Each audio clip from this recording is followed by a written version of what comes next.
everyone. I am Mr. Vaibhav Titarmare, lecturer in Mechanical Engineering Department, NIT Polytechnic, Nagpur. I welcome you all in this lecture series of subject Mechanical Engineering Material. And today's topic for discussion is surface hardening and case hardening. Let us summarize the previous lecture. In previous lecture, we have learned about the tempering process, Ma tempering process and As tempering process. I hope you have gone through the notes and prepare this topic very well. Learning outcomes. After completion of this lecture, you are able to explain with neat sketches the working principle of given surface heat treatment. Suggest the relevant heat treatment process for the given situation with justification. These are the program outcomes which are going to be achieved after successful completion of this lecture. Let us discuss the first topic of today's lecture, that is surface hardening. तो दोस्तों क्या होता है, जो भी हम steel use करते हैं उस स्टील की कुछ प्रॉपर्टीज हमें चाहिए होती है। सपोज कोई एक कंपोनेंट है और इसका ये सरफेस है, तो हमें कुछ कंपोनेंट ऐसे लगते हैं जिसका आउटर सरफेस हार्ड होना चाहिए। आउटर सरफेस कैसा होना चाहिए? हार्ड होना चाहिए। और इनर जो सरफेस रहता है जिसे हम कोर बोलते हैं, वो कैसा होना चाहिए? वह टफ होना चाहिए। वो कैसा होना चाहिए? टफ होना चाहिए। तो हमें जब इस प्रकार की अगर कंडीशन अचीव करना है तो हमें सरफेस हार्डनिंग ये जो प्रोसेस है वह हमें यूज करना पड़ता है। तो आइए देखते हैं। In many situations, hard and wear resistant surface is required with the tough core. Tough core can withstand the impact load. बहुत से ऐसे सिचुएशंस होती है जहाँ पे हमें जिसका जो ऊपरी सरफेस है, जो ऊपर वाली जो लेयर है वो मुझे हार्ड चाहिए, और अंदर वाला जो गाबा है, कोर है, वो हमें टफ चाहिए। अगर टफ रहता है उसका कोर तो इम्पैक्ट लोड्स, शॉक्स, वाइब्रेशंस को हैंडल इजीली कर सकता है। The typical applications requiring this condition include gear teeth, camshaft, bearings, crankpins, clutch pads, tools and dies। तो ये कुछ एप्लीकेशंस है जहाँ पे हमें ऊपरी सरफेस हार्ड होना चाहिए और उस कंपोनेंट का जो कोर है वो हमें टफ चाहिए। The combination of these properties can be achieved by the following method। और ऐसी जो प्रॉपर्टी है वो हमें आगे वाली जो दी हुई मेथड्स है उसे हम अचीव कर सकते हैं। सबसे पहले hardening and tempering the surface layer, मतलब हमें हार्डनिंग के बाद टेम्परिंग करना जरूरी है, जिसे हम सरफेस हार्डनिंग बोलते हैं। इसके दो मेथड्स होती है। The first one is the flame hardening and another one is the induction hardening. So flame hardening और इंडक्शन हार्डनिंग में क्या होता है, वहां पे हम जो सरफेस लेयर है उनका केमिकल कंपोजिशन चेंज होता है। उनका केमिकल कंपोजिशन क्या होता है? चेंज होता है। Changing the composition of surface layer, that is chemical heat treatment और a case hardening. Okay, so carburising, nitriding और साइनाइडिंग, ये भी कुछ सरफेस हार्डनिंग या केस हार्डनिंग की मेथड्स है। सरफेस हार्डनिंग और केस हार्डनिंग के बारे में और कुछ तथ्य हम ढूंढते हैं।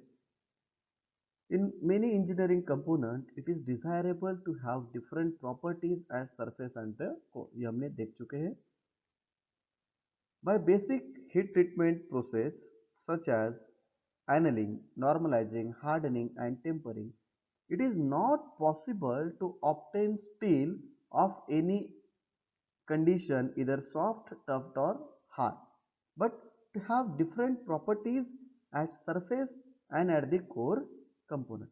जो हमने हीट ट्रीटमेंट प्रोसेसेस अभी पढ़ी थी, जैसे कि एनलिंग थी, नॉर्मलाइजिंग थी, हार्डनिंग थी, टेम्परिंग थी, इससे जो अलग अलग प्रॉपर्टी है एक ही कंपोनेंट में, वो हम अचीव नहीं कर सकते, बराबर है। Such a combination of properties at different places, है कि नहीं।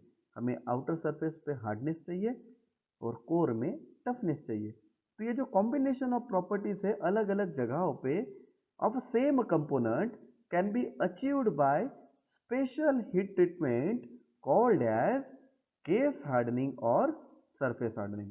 और ये जो स्पेशल हीट ट्रीटमेंट प्रोसेस है उसे हम केस हार्डनिंग या सरफेस हार्डनिंग हम उसे बोलते हैं। Case hardening may be defined as a process for a ferrous material in such a manner that the surface layer known as a case, है ना। जो सरफेस है, सरफेस का जो ऊपरी पोर्शन है, सरफेस का जो ऊपरी पोर्शन है, ऊपरी वाली जो लेयर है उसे हम केस बोलते हैं, is substantially hard than the remaining material known as the core। ये जो ऊपर वाला जो सरफेस है वो हार्ड रहेगा और अंदर वाला जो सरफेस रहेगा ये वाला दिस इज कोर, वो सॉफ्टर रहेगा। Such a case hardened material can be obtained by different chemical composition and structure at the surface and at the core। तो चलो देखते हैं सरफेस हार्डनिंग और केस हार्डनिंग में क्या डिफरेंस है। So this can be achieved by two methods, है ना। क्या अचीव करना है हमें, ऊपरी सरफेस को हमें हार्डनेस चाहिए और कोर पे हमें टफनेस चाहिए। तो अगर हम without changing the chemical composition at the surface of the steel करते हैं तो हम उसे सरफेस हार्डनिंग बोलते हैं। तो हमने क्या किया, ऊपरी वाले सरफेस का केमिकल कंपोजिशन जब हमने चेंज नहीं किया तो हम उसे सरफेस हार्डनिंग बोलेंगे। और अगर हम ऊपरी वाली लेयर का केमिकल कंपोजिशन चेंज करते हैं तो उसे हम केस हार्डनिंग मेथड बोलते हैं। By changing the chemical composition at the surface of the steel, then it is called as case hardening method. So here, यहाँ पे आपको दो डायग्राम्स दिख रही होगी। ये जो फर्स्ट वाला डायग्राम है it is of flame hardening and second one is the induction hardening. तो हमें आगे वाले स्लाइड्स में फ्लेम हार्डनिंग और इंडक्शन हार्डनिंग के ऊपर चर्चा करनी है। First of all we are going to start with flame hardening. तो जैसे कि आपको इन फिगर्स में दिख रहा है कि हम फ्लेम के साथ, है ना, एक फ्लेम के साथ हम यहाँ पे गियर कंपोनेंट को हम हार्डन कर रहे हैं और यहाँ पे भी आपको एक पिक्चर में दिख रहा है। तो कैसे करते हैं इस प्रोसेस को वो हमें अभी देखना है। So the flame hardening involves heating the surface of the steel to a temperature above the upper critical point, that is 850 degrees centigrade, with a oxyacetylene flame, and then immediately quench the surface with a cold water। तो flame hardening में हमें जो heating of surface करना है, surface layer को हमको heat करना है।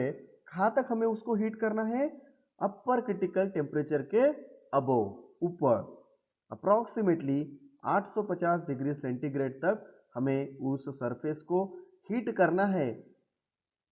किससे, ऑक्सी एसिटिलीन फ्लेम से। और उसके तुरंत ही बाद हमें उसको क्वेंच करना है, उसको एकदम से फास्टली ठंडा करना है कोल्ड वाटर के अंदर। ओके, इसकी वजह से क्या होगा, heating transform the structure of surface layer to a austenite, है ना। हीटिंग प्रोसेस के कारण सरफेस लेयर ऑस्टेनाइट में कन्वर्ट हो जाएंगे and then quenching changes it to martensite. और उसके तुरंत बाद ही हम उसको क्वेंच कर रहे तो पूरा का पूरा ऑस्टेनाइट मार्टेनसाइट में कन्वर्ट हो जाएगा और हमें जैसे कि पता है मार्टेनसाइट बहुत हार्ड रहती है, मार्टेनसाइट बहुत हार्ड रहती है, उसके कारण जो ऊपरी वाला जो सरफेस होता है वह हार्ड बनता है, उसकी हार्डनेस काफी अच्छी हमें मिलती है। The surface layers are hardened to about 50 to 60 HRC। तो सरफेस लेयर है उसकी हार्डनेस 50 से 60 HRC तक हम अचीव कर सकते हैं। It is less expensive and can be easily adapted for large and complex shape। कितना भी कॉम्प्लेक्स शेप रहे, कितना भी बड़ा कंपोनेंट रहे, उनके ऊपर हम फ्लेम हार्डनिंग जो प्रोसेस है वो हम इजीली कर सकते हैं। Flame harden parts must be tempered after hardening. ये आपको स्ट्रिक्टली फॉलो करना पड़ता है कि फ्लेम हार्डनिंग होने के बाद हमें उस कंपोनेंट को टेम्पर्ड करना पड़ता है। The tempering temperature depends on the alloy composition and desired hardness. Tempering composition के ऊपर हमें हार्डनेस कितना चाहिए उसके ऊपर डिपेंड रहेगा। The flame hardening methods are suitable for the steel with carbon content ranging from 0.40 to 0.95 and low alloy steel। इधर यहाँ पे 0.95% ऑफ कार्बन चाहिए, और जो लो अलॉय स्टील है वह उस कंपोनेंट के ऊपर या उन स्टील के कंपोनेंट के ऊपर हम फ्लेम हार्डनिंग प्रोसेस करते हैं। Now let us discuss the various advantages of flame hardening process। The depth of hardening can be easily controlled। Less distortion of material, मतलब मटेरियल बहुत कम खराब होता है। Oxidation and decarburization is minimum। Loss of carbon is also minimum। Low production cost। Clean working environment can be maintained। Low energy consumption। High output rate। Only light machining is required after this process। This product can be used directly without any additional process। So these are the 10 different advantages of flame hardening। Let us discuss the various disadvantages of flame hardening process। इसका जो बहुत बड़ा disadvantage ऐसा है कि over heating can damage the component. अगर हम flame hardening से या फ्लेम से उसको ज़्यादा हीट करते हैं तो कंपोनेंट डैमेज हो सकता है। It is difficult to produce harden zone less than 1.5 mm depth, है ना। 1.5 mm लेस अगर हमें डेप्थ चाहिए तो उसके लिए काफ़ी डिफिकल्ट होता है। Lot of care is required. High investment cost is there. So these are the 4 different disadvantages of flame hardening process। Now let us discuss what are the various applications of flame hardening process। So there are various applications, out of which ways of lathe machines, spindles, teeth of gears, shaft, pulleys and wall stem, these are the certain applications of flame hardening processes। The next surface hardening method is induction hardening। तो जैसे कि आपको slides में दिख रहा होगा, induction hardening में हम क्या करते हैं। इंडक्शन हार्डनिंग में हम कंपोनेंट के जो कंपोनेंट रहता है उसको हम कॉइल्स के बीच में रखते हैं, और उन कॉइल्स को हम कॉइल्स में से हम हाई फ्रीक्वेंसी करंट को पास करते हैं, जिसके कारण क्या होता है, जो सरफेस है उसके ऊपरी पोर्शन पे एडी करंट प्रोड्यूस होता है, जिसके कारण बहुत हीट एनर्जी वहाँ पे डेवलप हो जाती है। उस हीट एनर्जी के वजह से वहाँ पे क्या होता है, वो सरफेस जो है वो आस्टेनाइजिंग टेम्परेचर तक हीट हो जाता है, और जैसे आस्टेनाइजिंग टेम्परेचर तक वो हीट हो जाता है हम पावर सप्लाई बंद करते हैं और उसे हम क्वेंच कर देते हैं। तो इस प्रकार से हम इंडक्शन हार्डनिंग ये जो प्रोसेस है वो करते हैं, और जो सरफेस है या जो केस है हम उसे हार्ड बनाते हैं। तो induction hardening involves placing the steel component with in a coil through which high frequency current is passed। Okay, तो ये जो कंपोनेंट आपको दिख रहा है, इसके आजू बाजू में हम कॉइल्स रखते हैं, जहां से हम हाई फ्रीक्वेंसी करंट्स को पास करते हैं। The current in the coil induce eddy current, उस करंट की वजह से वहां पे एडी करंट इंड्यूस होता है in the surface layer and the heat the surface layers up to austenitising state, और वो जो एडी करंट है वह सरफेस लेयर को हीट अप कर देता है। Then surface is immediately quench, और जैसे ही सरफेस लेवल एक सर्टेन टेम्परेचर तक या ऑस्टेनाइजिंग टेम्परेचर तक हीट अप हो जाता है, हम इमीडिएटली उसको कोल्ड वाटर में क्वेंच कर देते हैं। उसके कारण हमें ऑस्टेनाइट का पूरा कन्वर्जन कहाँ पे मिल जाता है, मार्टेनसाइट में मिल जाता है। और मार्टेनसाइट बहुत हार्ड रहता है, और मार्टेनसाइट हार्ड होने के नाते जो स्टील का ऊपरी केस है या लेयर है वो बहुत हार्ड बन जाता है। जैसे कि आपको इस डायग्राम में दिख रहा होगा कि ये जो स्टील कंपोनेंट है उसके आजू बाजू में हमने कॉपर का कॉइल अटैच किया है, जिसके वजह से इसका जो ऊपरी पोर्शन है वह हार्ड हो गया। ये जो क्रैंक शाफ्ट है या जो गियर्स है उनको भी हम इंडक्शन हार्डनिंग से उसका सरफेस है या जो केस है वो हम हार्ड कर सकते हैं, और उसका कोर जो रहता है वह टफ रहता है। Advantages of induction hardening over flame hardening is its speed and its ability to harden small parts, but it is expensive. तो इंडक्शन हार्डनिंग की जो स्पीड होती है वो काफ़ी अच्छी होती है, वो हार्डन स्मॉल पार्ट्स को भी करता है और यह एक्सपेंसिव है। Like flame hardening, it is suitable for medium carbon and low carbon steel. Flame hardening के जैसे ही यह भी मीडियम कार्बन और लो कार्बन स्टील के लिए अप्लीकेबल है। Typical applications for induction hardening are crankshaft, camshaft, connecting rods, gears and cylinder. So these are the typical applications of induction hardening process. So let us discuss the merits and demerits of induction hardening, that is advantages and disadvantages of induction hardening. तो इसके कुछ merits है, मतलब advantages है कि induction hardening ये बहुत fast operation होता है। यहाँ पे freedom of scaling, freedom of scaling मतलब कुछ भी वहाँ पे कोरोजन या डिस्टॉर्शन नहीं होता है। Is a very clean operation, और थोड़ा बहुत वहाँ पे डिस्टॉर्शन हो सकता है, but it chances are very very less.